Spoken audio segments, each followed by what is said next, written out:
Forgive me.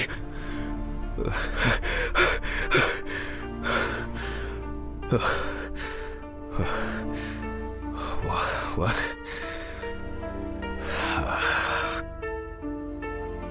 Fuck. I should take my pills. So much light everywhere. It's a shame these won't help with my hangover.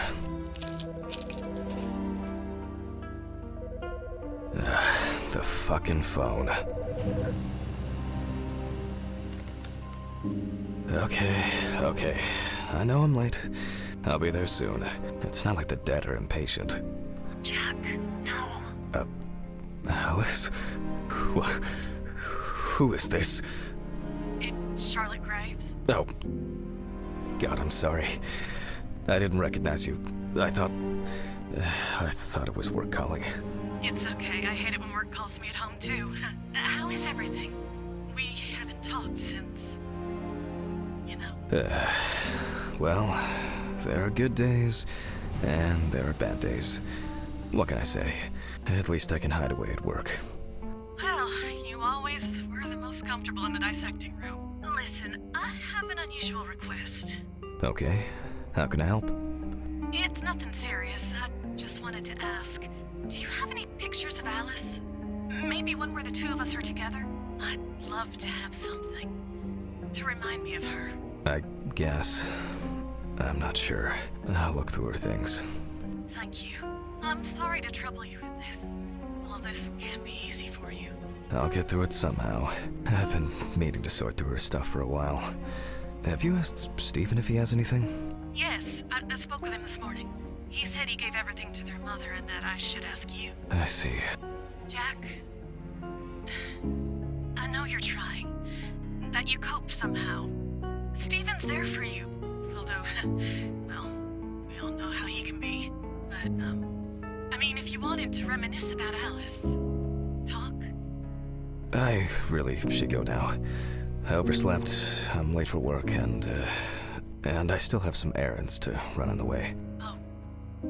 Okay, sure. Sorry to keep you. I'll look for something and send it over. Thanks for the call, and bye. Oh, do you have my address? Not on hand. You'd best remind me again. 292 Browning Lane, apartment 432, Johnson City, New York, 13790. Got it. Thanks. Thank you. It would mean a lot to me. Just miss her so much. Yeah, me too. And that's okay. Really, no problem. Thank you. Take care, Jack. You too, Charlotte. It was nice to hear you. Well, that was a bit unexpected. I should probably find something to send.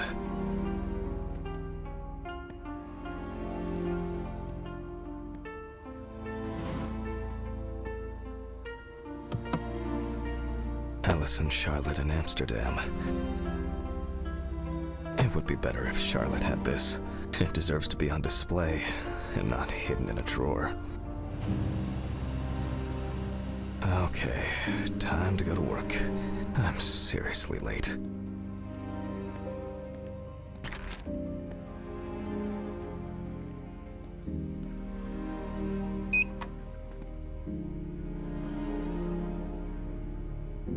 I should grab some coffee and aspirin on the way. Oh shit. Almost left the door open.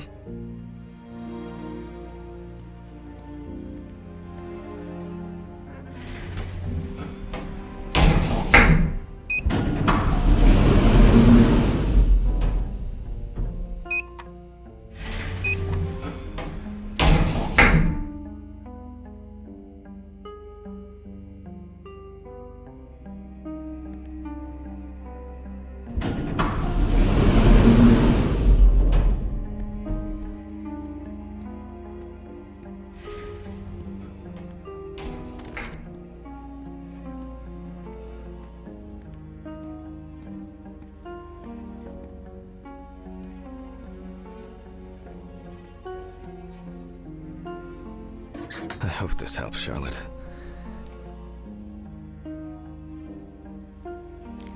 Okay. All done here. Time to go. Damn. I forgot my jacket. Well. I'll brave it for tonight. Too bad.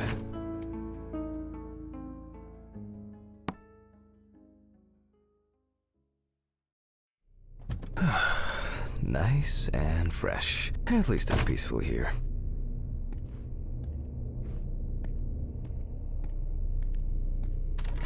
Good evening, Mr. Ridley. Has Steven delivered the body? Mm-hmm. Did he leave it where he usually does? Uh-huh. As always, it's a real pleasure talking to you. If you say so. Some corpses have more personality than this guy.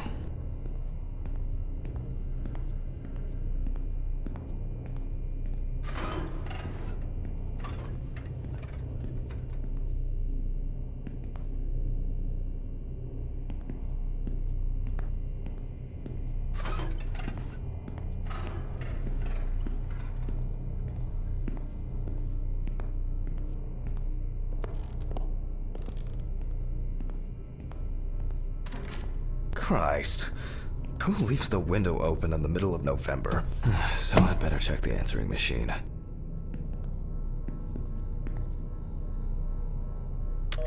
Hi, Jack. I dropped by a little early today. I left the body with Ridley in the corridor. He wasn't sitting in the locker then, so maybe he'll even throw him into the room. Well, how are you doing? I mean, it's your first birthday without her, and...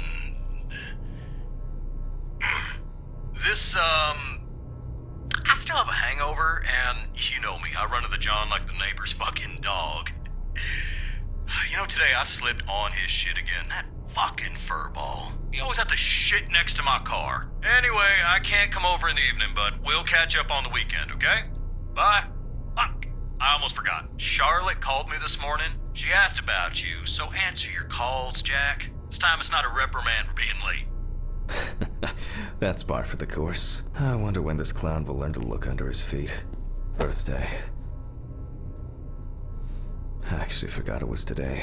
Alice baked me muffins like these every birthday. Okay, joke's over. Apron, gloves, and get to work.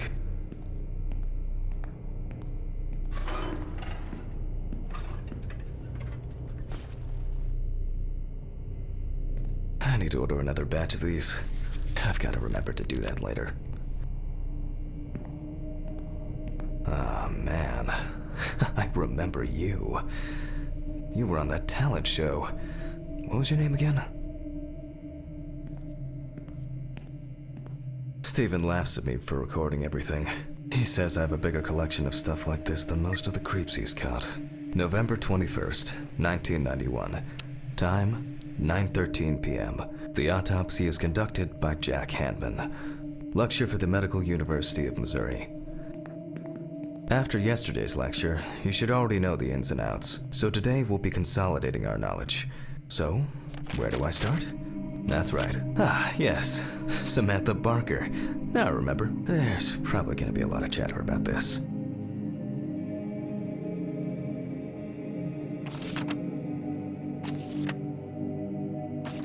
When questioned, friends admitted that Samantha's last days before losing contact seemed extremely happy and relaxed. She also quit drinking alcohol, had mentioned something about rehab. The friend also admits that there was no indication of an impending tragedy.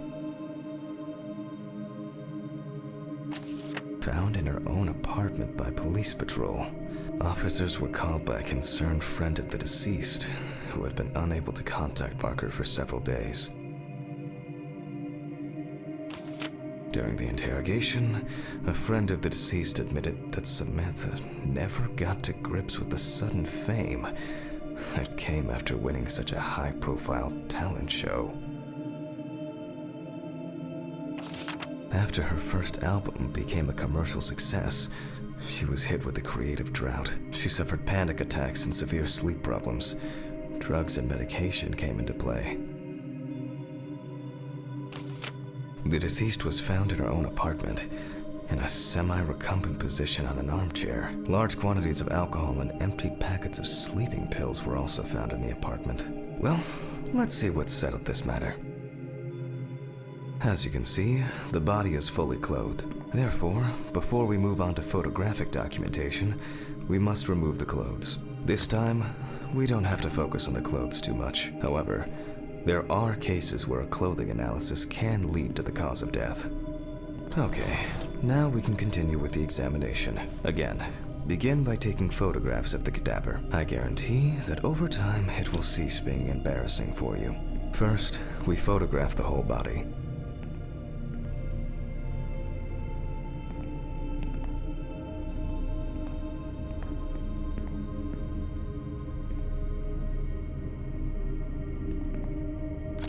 And now, any suspicious-looking marks or wounds.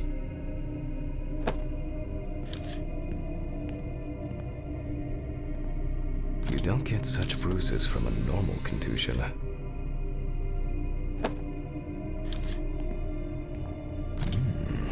Yes, I've seen this many times.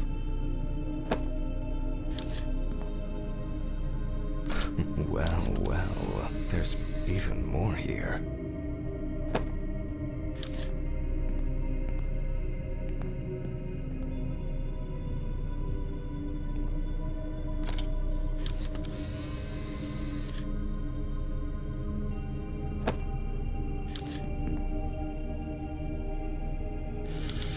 Interesting.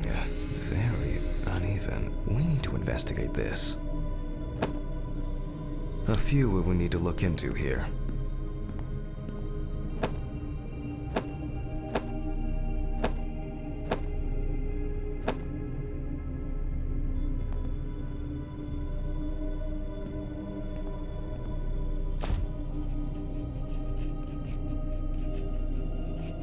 Notes prepared. Time to take a closer look.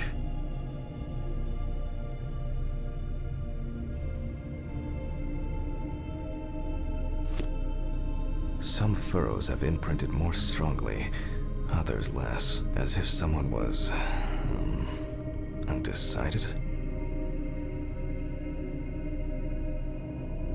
The number of bruises suggests that there may have been some kind of tussle.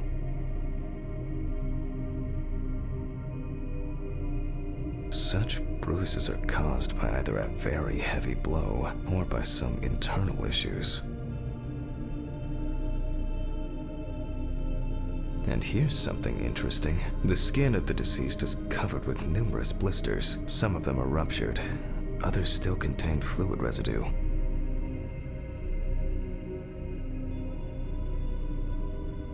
More numerous blisters. We have some leads to investigate here. Let's write this down.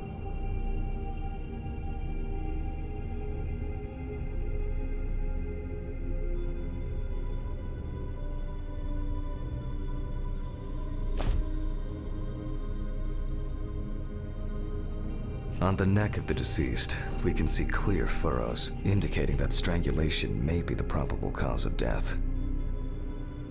Currently, it's difficult to say whether the bruises were the result of a beating or whether it could be some kind of internal bleeding. In general, such blisters usually appear in the case of mechanical abrasions, but due to the place of occurrence, this should be excluded. The most likely cause of such skin changes is the high concentration of barbiturates in the body. Although it's easier to have abrasions on your feet, but the number and size of the blisters suggests that it's probably a matter of barbiturate poisoning. Given the condition of the deceased, it's difficult to tell immediately whether the bruises were the result of a struggle or perhaps the result of iron deficiency. A severed spinal cord, trauma to the larynx, or trachea will verify whether the hanging was the final nail in Miss Barker's coffin. After examining the organs, we can easily verify whether there was internal bleeding or whether the deceased was suffering from something. I'll add barbiturates to the list of necessary tests, to be checked in the lab later. The examination with a UV lamp will dispel some doubts. Potential attackers could have left traces. Given the testimony of the victim's friend, I add alcohol poisoning to the list of potential causes of Miss Barker's death. A blood test will no doubt quickly verify that hypothesis. But first I'll check for external traces. For this we use the good old UV lamp. I look carefully at the whole body. The area around the head is empty. Torso, empty, without marks.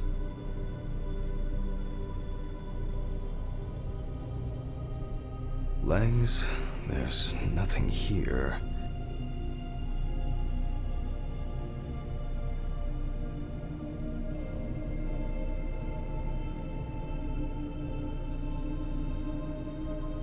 The left hand seems to be fine. No marks.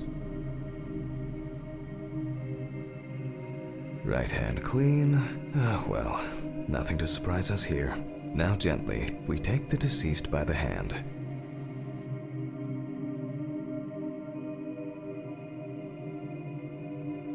And we check for rigor mortis.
Again, the hand falls freely. Since we don't have a definitive lead, we will examine all the key organs one by one. So, I'm starting the internal inspection. I dissect the skin of the deceased.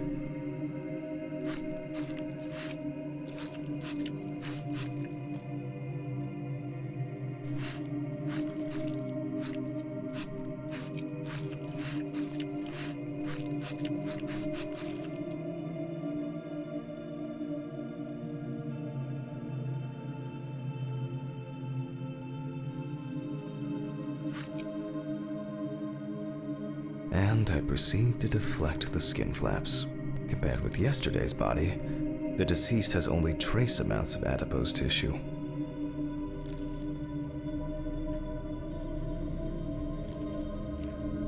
Now for the ribs. What do we have here? Or rather, what don't we have? There is certainly no sign of internal bleeding. Before I disembowel the deceased, I will take samples for toxicological tests to determine the alcohol content in the body. I just need my syringe. Just to be sure, I'm taking samples from 3 organs: the eyeball, the heart, and the bladder. Analysis will rule out, or confirm, alcohol poisoning as the cause of death.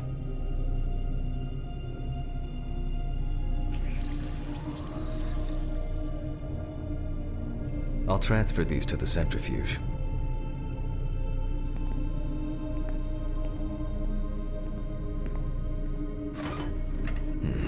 What was it?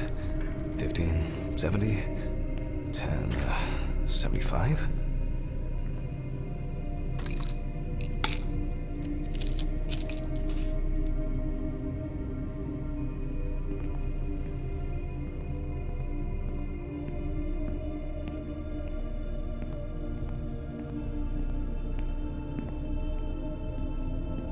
Numbers have never been my strong point. It's probably why I regularly forgot birthdays and anniversaries. I'm lucky Alice always forgave me.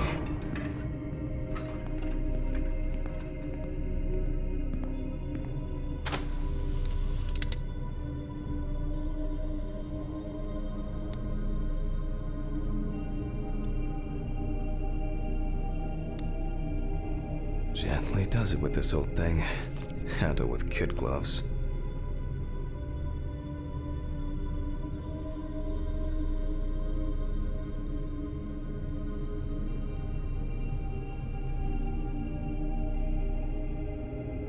I'm starting the centrifuge. Let's see what results come out.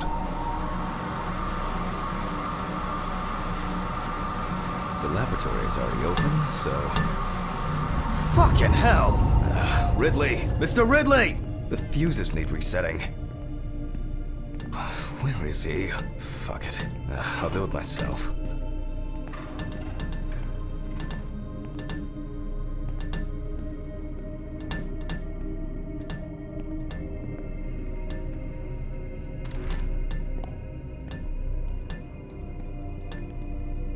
First the right, and then the left.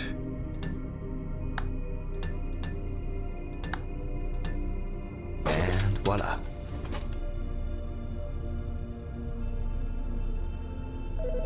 Oh, for fuck's sake. Can't I work in peace?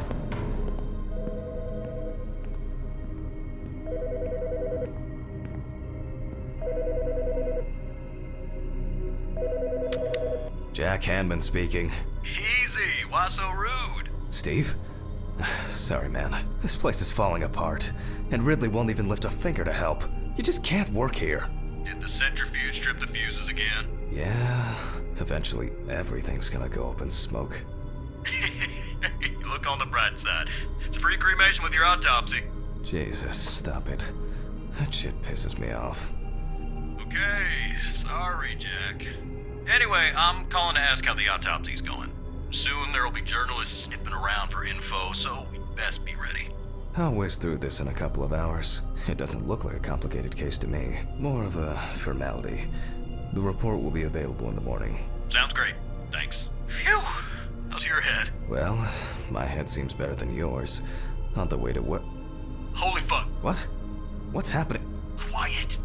A 3-car police convoy was involved in an accident near Pete's Bay Bridge while transporting prisoners to Orleans Parish Prison. At the moment, we do not know the exact number of victims or whether any of the convicts escaped.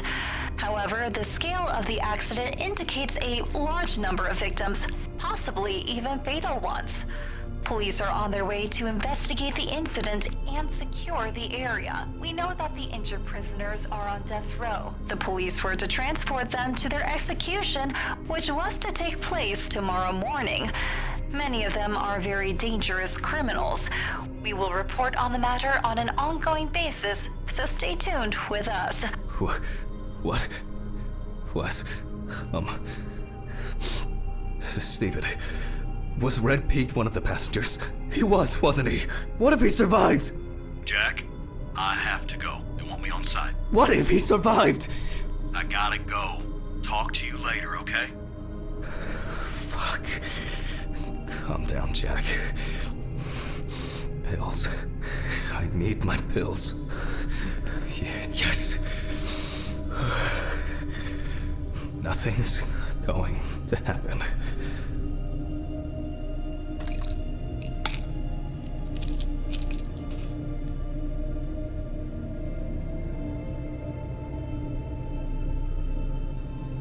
Christ. I've got to get back to work.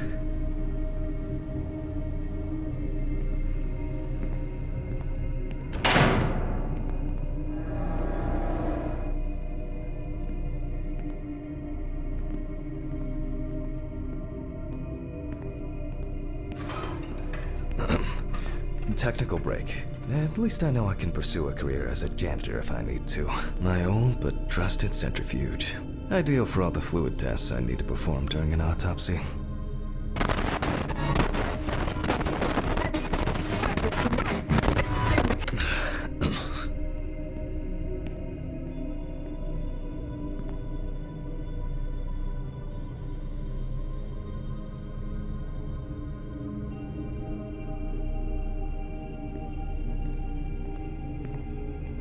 Alright, let's see if we were able to get anything out of this piece of crap.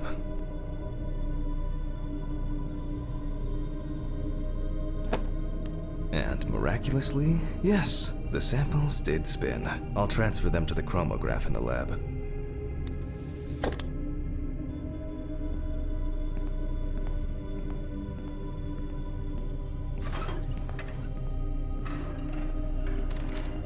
Alright, let's load this up. I placed the test tubes in the rack.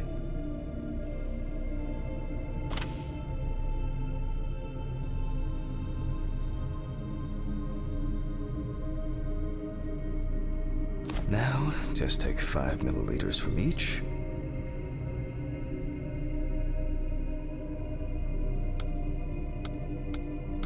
Precisely.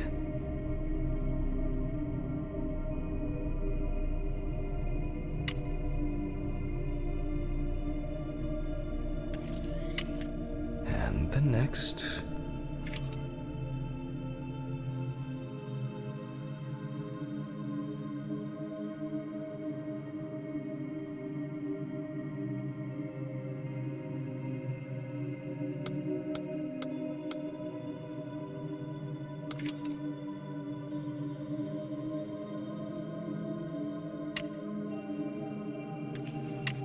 Five more.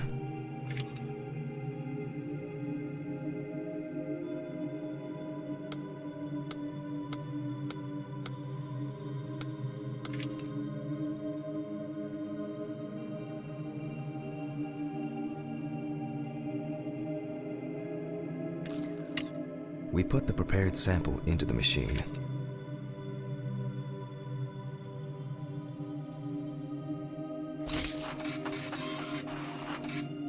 Let's see what we have. The results indicate that the deceased did consume alcohol shortly before her death. However, this is not an amount that could cause poisoning leading to death, just slight inebriation. I can return to the body and continue the rest of the examination. The chromatograph results show that we can eliminate alcohol poisoning from our list of potential causes of death. However, remember that alcohol can affect the functioning of the entire body. It disturbs the heart rhythm, accelerating its rate, and dilutes the blood, which may result in more severe bleeding in the event of an accident. Also remember that alcohol affects the metabolism of drugs in the liver, which I'll now look at in more detail.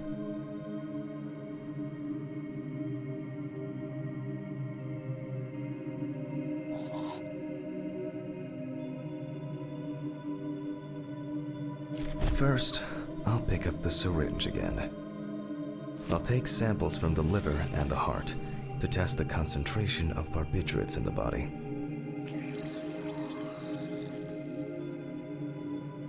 That's enough. I'll do the test later. I'd best not try my luck with the centrifuge right now. Now I remove the liver.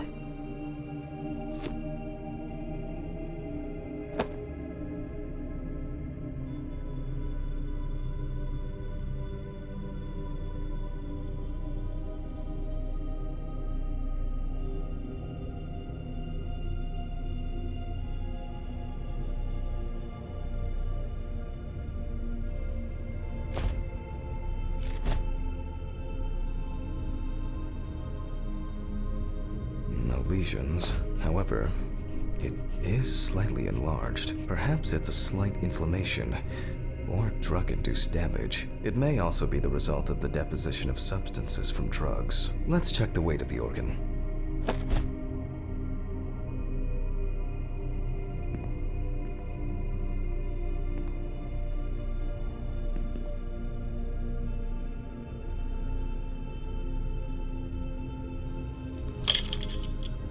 The weight is 1,300 grams. The liver is enlarged.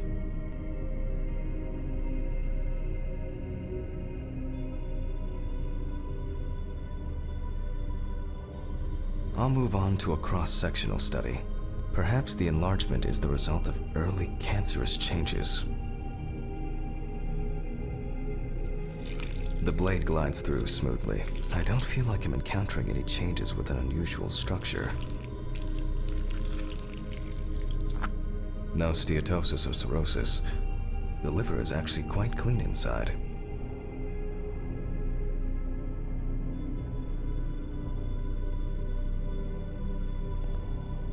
The liver is basically healthy. We already know that the deceased didn't abuse alcohol. The question is, what about drugs or other substances? I move on to the heart. Oh. At a glance, we can see signs of a heart attack. The deceased is definitely too young to have a heart attack due to natural causes. The liver is enlarged, not from alcohol poisoning, and the heart looks like it has collapsed. So, I guess we need to go to the centrifuge and check for these barbiturates.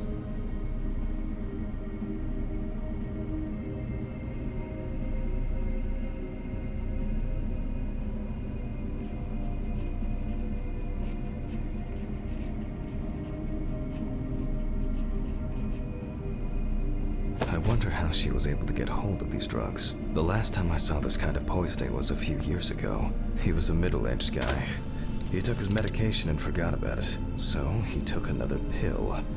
He forgot again and took another one, and another one, until he took the last one. That's why it's better to have amnesic drugs in boxes labeled with the days of the week. This sort of thing rarely happens anymore.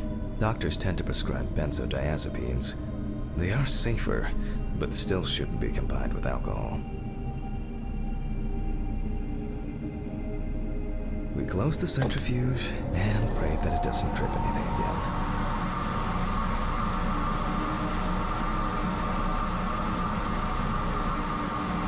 It looks like our luck is in.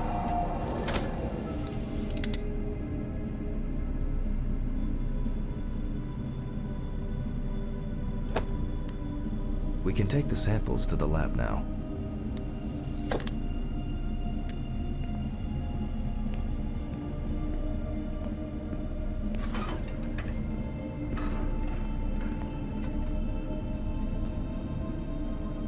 Okay, 2 samples this time. 6 milliliters each.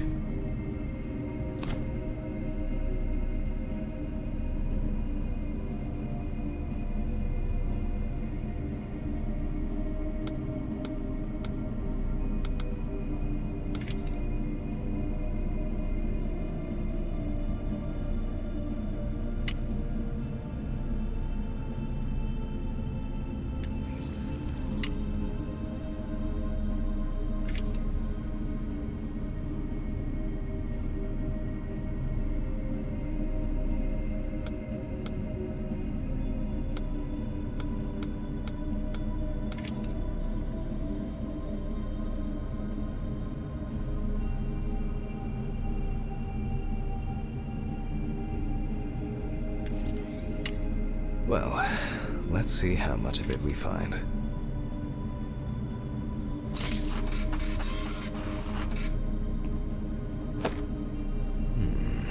Nothing surprising. Significant amounts of phenobarbital metabolites of hepatic origin. Looks like I'll have to check the contents of the deceased's stomach.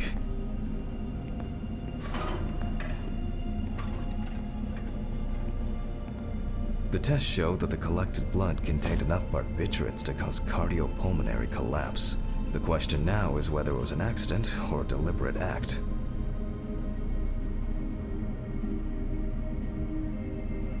I'm proceeding to examine the stomach. Before extraction, I ligate the entire organ to prevent its contents from spilling out. Okay, I'm now cutting out the organ, which will move to the board for dissection.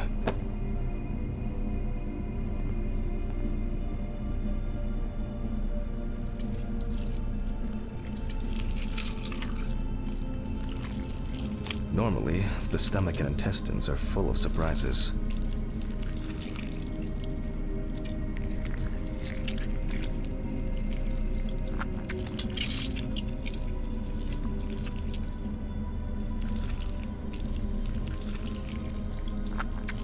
But not this time. We see remnants of undigested food and a dense mass of pills. You don't take this many drugs by accident.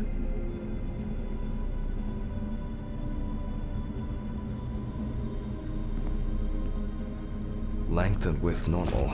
No obvious pathological changes. Undigested drugs found in the stomach of the deceased. The direct cause of death was probably an overdose. I'll check the rest of the organs, and then the nervous system. We'll see how significant the marks on the neck are for the whole case. The deceased's trachea is normal. Complete patency. The deceased's intestine is normal. Lungs are normal. No lesions. The victim was probably a smoker. but was unlikely to be in any serious danger. Abdominal cavity checked off. We can check the brain.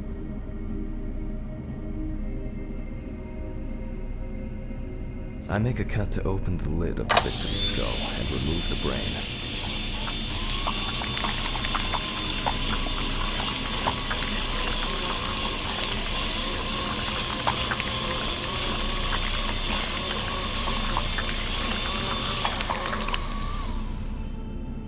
Brain is normal. No obvious lesions. Alright, I need to dissect it on a board.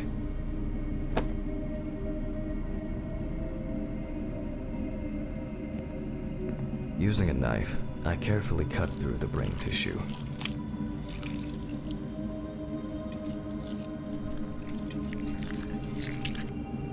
As expected, the deceased's brain is in excellent condition. No discoloration or changes due to hypoxia. There is still the matter of the marks on the neck. They look superficial, but who knows?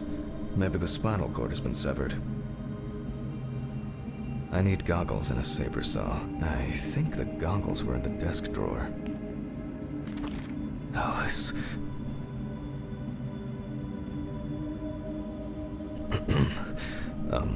Saw. I need saw. Oh. I know. I probably left it in the basement after its last cleaning.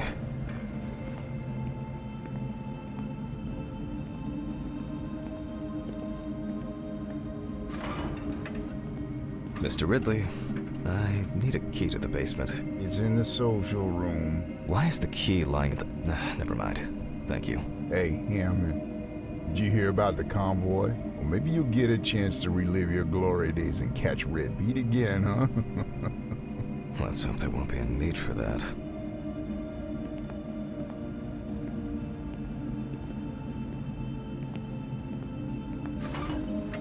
If only he could put that much enthusiasm into his work. I get the feeling that searching through this rubbish... Please, may this be the last trip.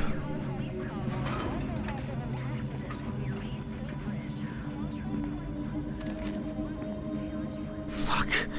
Why did the prison convoy have to get into an accident? Jack, take a deep breath. Deep, pleasantly cool breath. You're nearly finished with the autopsy. Then you can go home and rest. I'll take this. I'll check. Fuck! It's jammed! Doesn't anyone do maintenance around here? Damn hatch. Damn Red Pete. Light. If only.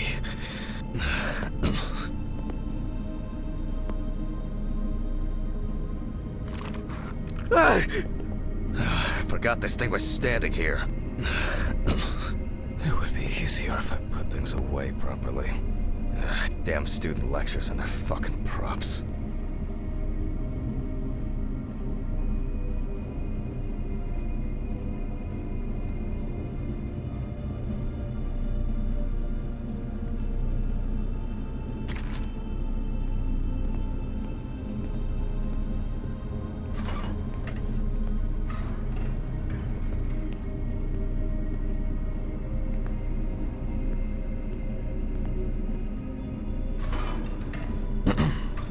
Sorry for the short interruption. I hope you all took the opportunity to grab some coffee.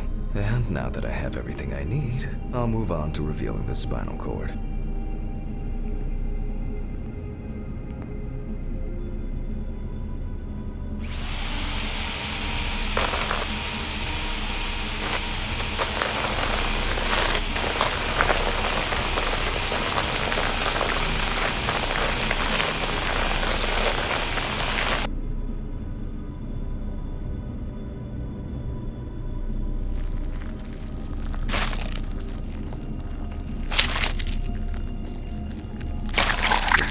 Is removed.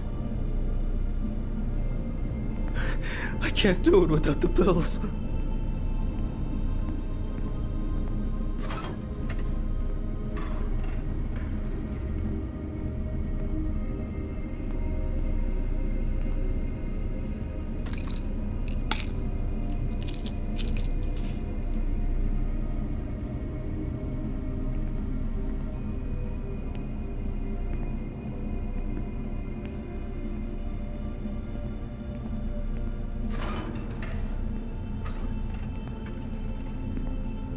I can see that the spinal cord was not severed. This shows that apart from the marks around the neck, hanging didn't negatively affect the condition of the deceased. Ladies and gentlemen, almost over. Now, to sum up and tidy away the body.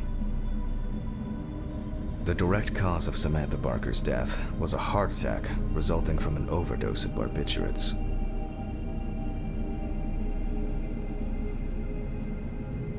Traces found on the body suggest that the overdose was a deliberate act, following a failed attempt to hang herself. The autopsy found no evidence or genetic materials indicating that death could have been the result of an attack. Third-party involvement must be excluded. Autograph, and we can start sewing.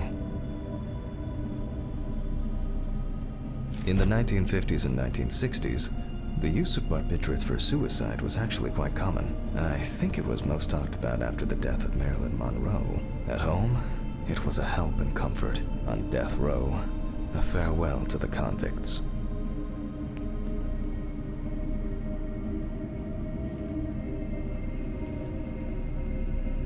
Well, that's the way it goes. It isn't the drug, but the dose that makes the poison.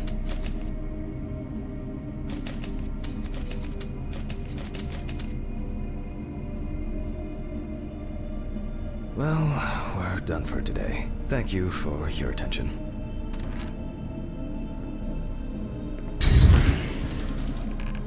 Tiring day.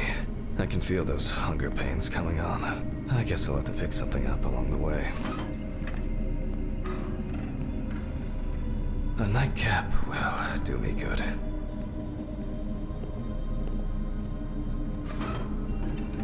Good night, Mr. Ridley. The police will pick up the body and accompanying documentation in the morning. Sure. I guess there are actually two things in this world you can be certain of. Death and Ridley's reluctant attitude.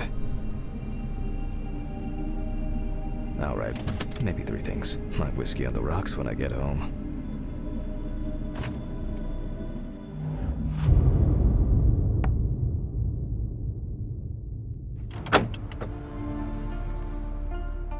So cold. I guess I should have brought my jacket to work.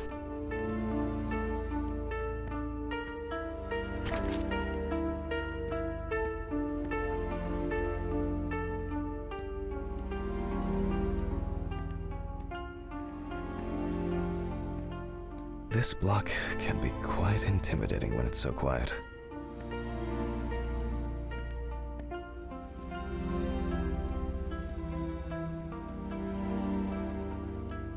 What? What?